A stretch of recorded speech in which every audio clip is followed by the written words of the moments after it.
The new chapter of Boruto 2 Blue Vortex seems to feature a flashback particularly focusing on the time when Sasuke was still alive, so to speak. I was eager for the full chapter spoilers and leaks, but this time they are much later than usual except for one panel. And this leak is official, making it pretty clear that the chapter will focus on the time skip flashback that we all have been waiting for. Although it might not seem like much, we can still deduce quite a bit from this alone. Firstly, we see Boruto has already grown up. His hair is very long, indicating at least a year has passed, possibly even 2. This is especially evident considering his body growth, his new timeskip design, his healed scar, and more. This suggests that Boruto learned a lot from Sasuke, even if it wasn't obvious in the fight against the Shinju. They must have had a few years together, I would guess between 1 and 2 years. However, the fact that he mainly used his grandfather Minato's technique suggests that Koji also spent enough time with Boruto. That is, Koji as Jiraiya, Minato's master, could have theoretically taught Boruto everything about Minato and his other students. But Boruto has also mentioned struggling with Minato's time-space jutsu, even though he was extremely humble, let's be honest. So I believe this little hint indicates that Boruto only recently learned the technique. He seems to be still getting accustomed to it, rather than lacking talent. After all, he is a Otsutsuki, so ninjutsu should more or less feel like shinjutsu for him. Just look at Momoshiki and how fast he learned the Rasengan. This is why Amado's cyborgs don't have to learn to control the techniques. And so Boruto is just not as experienced as Otsutsuki yet, but still his body is fundamentally different from humans, like Minato's. So there's no way that he could be in any aspect less talented than Minato. It's just objectively wrong. Unless, of course, my theory that Boruto refuses to be an Otsutsuki because of Kawaki comes true, and he somehow found a way to not use techniques in the way Otsutsukis use them as shinjutsu. But why would he limit himself that much? Understand if he did that before Sasuke turned into a tree, but right now it's just way too much at stake to play around like that. So the only way we can assume why Boruto is not yet perfectly controlling this jutsu is if we consider the possibility that Koji only appeared in the last year, or even only a few months ago.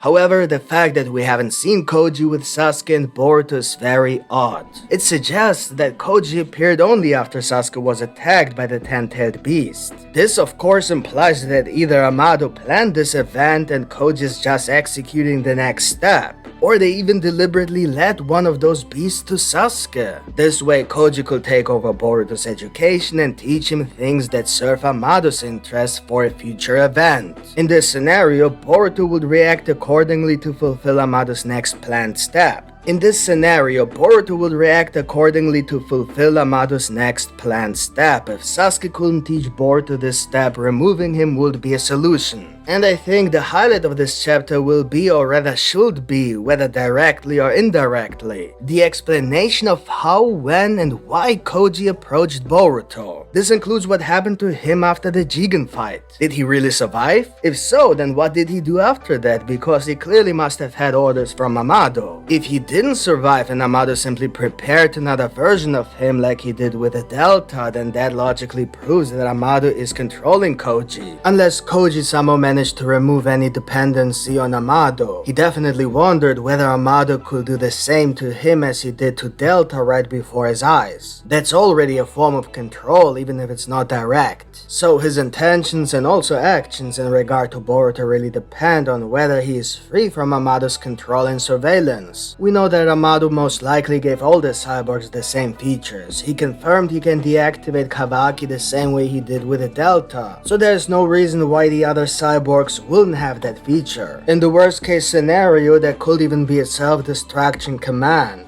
Koji probably considers all kinds of possibilities. His distrust in Amado was clearly depicted. And yet he may not have any other choice, especially if Amado's interest actually serves the greater good, for example, or is unavoidable. There are, as always, many possibilities, but for now we assume that there's some sort of control happening at the moment. Another highlight I believe is important to showcase is how Boruto learned about the danger of the 10-tailed. He naturally knows what happens if one of those trees bites you, as he saw it happen with Sasuke. But that wasn't enough information to deduce what would happen from the fact that the 10-tailed monsters do that. Boruto made it seem as if he doesn't stop the 10-tailed, humanity would face the darkest future imaginable. imaginable. This implies he had an understanding of what was happening. He also wasn't too surprised to see the Sasuke Shinju, so he likely expected that as well. The biggest question is how he knew this. We know for a fact that Sasuke spent, I believe, a decade or so investigating everything about the Otsutsuki clan, the God Tree, and so on. And yet there was nothing even remotely close to the information that would lead Boruto to know what Shinju really is. So who told him about it? Looking at Boruto smiling and all, it really doesn't seem as if he knew what was happening in the world at that time. So he must have found out either right before Sasuke turned into a tree or right after. Which again points at Koji and with that at Amado. Which would mean Amado once again didn't tell the full truth despite Naruto's clear order to Amado to no longer hide a single thing. Everything he knows. Which clearly was a lie once again if Koji is the one revealing the truth about the Shinju. This means Amado didn't tell the truth perhaps because he even wanted Sasuke to be absorbed. But why? Maybe it was to have more influence over Boruto or to incorporate Sasuke's DNA into the Shinju, who knows? Unless the Shinjus weren't just born there at that moment, that is, Boruto didn't actually try to prevent it because it had already happened. Their goal might have actually been the remains of the 10-tailed beasts, as if they were born in the order in which they got consumed with a consistent time frame after consumption, for example 1 day or 1 week, and they simply didn't want to waste it for people like Simp-kun. So it could be that Boruto has actually been fighting these creatures for a while now. Both he and they tried to find this dimension with the help of Code, and maybe it was simply the first time Code returned to that dimension since the creation of those intelligent Shinjus. It doesn't have to mean that they have been around for a long time, it could also be just for a few days. The point is that maybe Boruto already confronted one of them, for example Sasuke, which is why he wasn't surprised to see him and why he knows the danger of the tailed beast. That way Koji and Amado may not even know anything about it. I doubt it, but it's possible. So regardless of the possibility that the Shinjus were not born at this moment, we still have to consider both possibilities, especially because one of them would prove that Amado is still controlling everything in the background, and that's in my opinion more exciting as it will give Amado an extra layer of mystery. But the question is, where does he get this information from? It's impossible to know something nobody else knows on Earth. So the idea is that Amado knows for the same reason he knows about all other things that not even Kaguya mentioned, such as Shibai. For example, the fact that if you consume the chakra fruit, you will gain all the knowledge of the world.